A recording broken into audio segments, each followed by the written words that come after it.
Hi, this is Bob Weiss. I'm the host of Shaking Your World. Cheers. Folks, another part of our Italian segment today, and Joanne is still in the kitchen with us. Our sous chef Maria is here as well. We're doing something incredibly basic, but with huge flavors, and that is chicken piccata. So again, we got these beautiful chicken breasts. We're gonna butterfly them, but as opposed to a standard butterfly where you leave them attached, we're gonna go all the way through.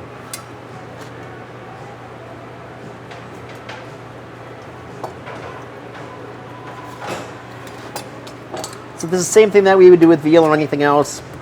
I know it's chicken, it's really tender anyway, but I just like to beat them up a little bit. It's like Joanne's theory of therapy before with the lovely dish that we just created for you. This is kind of mine. I just like to take a knife and slap stuff around once in a while. It feels good. And you might wag your head no, but once you start doing this, you're going to say, oh, I see what he means. It's really kind of cool. And it does tenderize the meat too. Flame on, extra virgin olive oil, real simple. So, a couple of garlic cloves. Feels good to smash these as well. Just the palm of your hand works well. I want to use the side blade knife, that works really well too.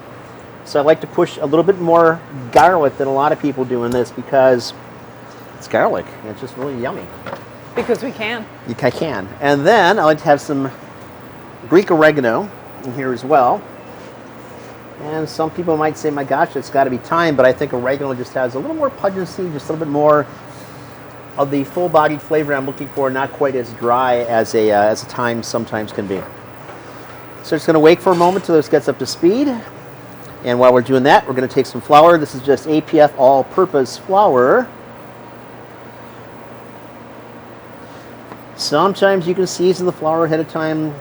I don't think we have to do that. I think I'm looking for just these marvelous flavors. So, looks like we're eating chicken tonight. Chef, we have capers lurking around here somewhere, perhaps? Excellent.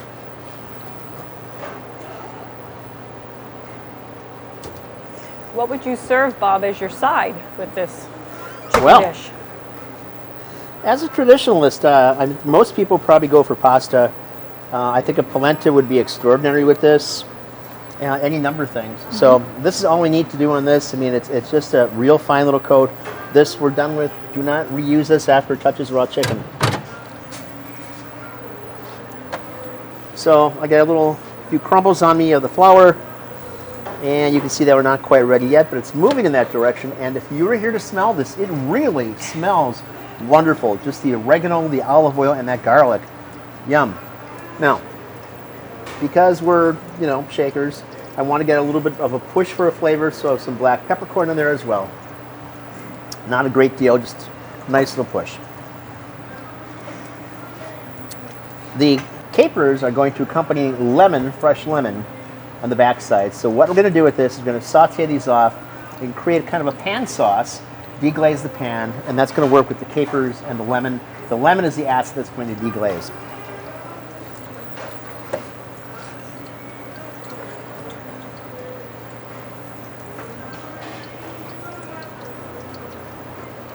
A little bloom going on there. I think we're pretty good. May I have a pair of tongs? Yay!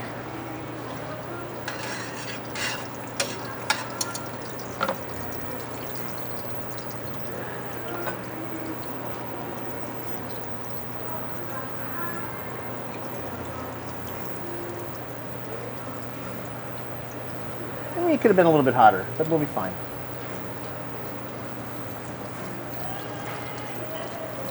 That garlic definitely is aromatic. It smells fantastic. Doesn't that though? And so you can see it's starting to catch on right now. The perimeter of the breast is moving very nicely.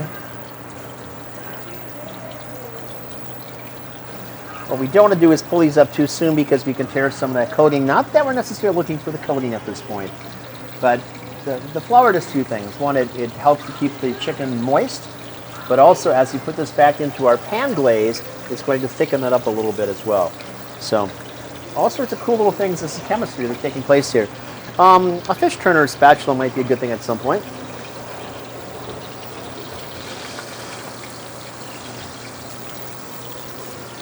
see if I can do it with this. Oh, look at that.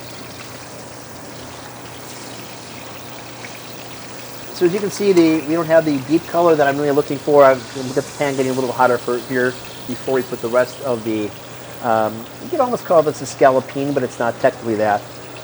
Get the rest of the chicken in.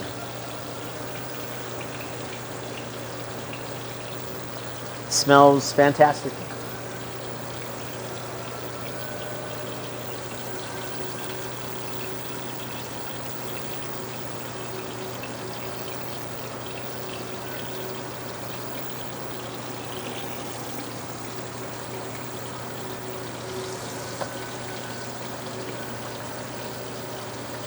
And we've talked about this before in different cooking segments, is that atmospheric pressure or barometric pressure really does affect the way that your pan is going to heat sometimes. And you might not think that makes sense, but truly it does.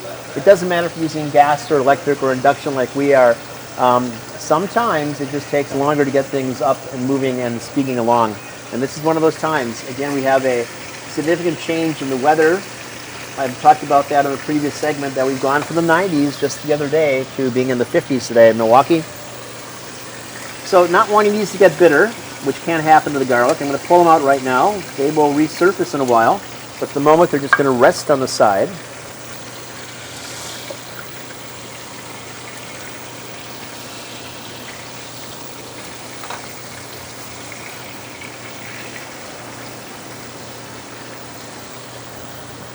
And it's always good when you layer something to layer it away from yourself, so you're not getting your fingers in there as well, because you don't want to do that.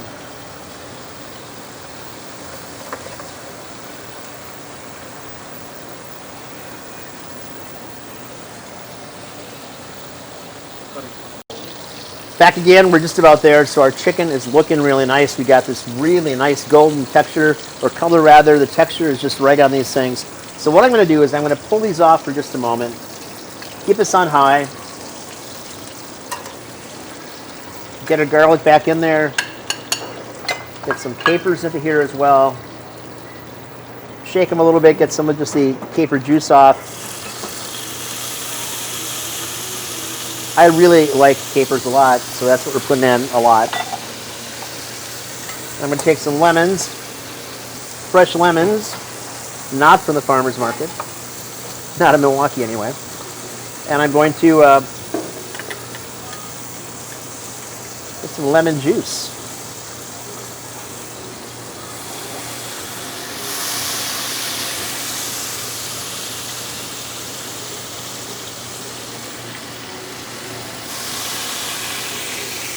And you might say, my gosh, Bob, that is a lot of lemon juice.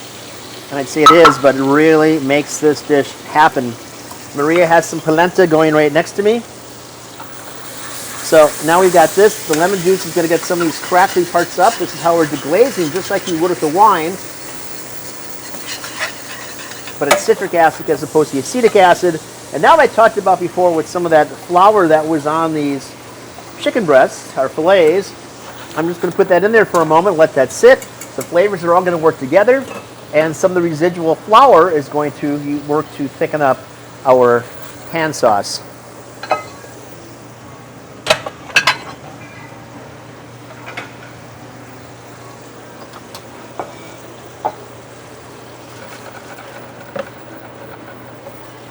So Maria, what's in your polenta? So we did it with a base chicken broth. I wanted it to go with some of the mussels that we had on special. So I did a really heavily buttered polenta to match the mussels with a little bit of prosecco in there. So we're just kind of bringing it back to life with a little bit of heavy cream, a little more of that chicken broth. It's going to make a really good base broth. Sounds delish.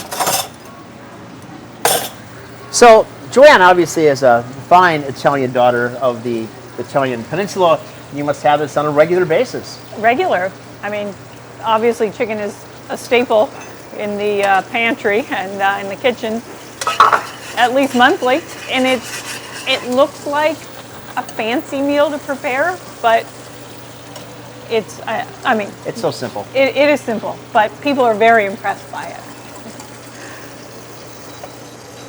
So we are ready. I'm going to keep this on the lowest speed possible while the polenta gets ready for us.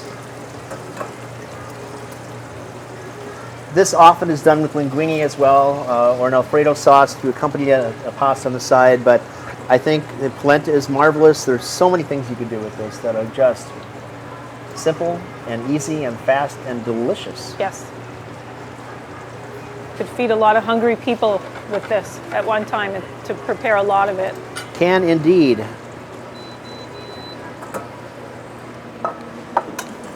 trying to break that up.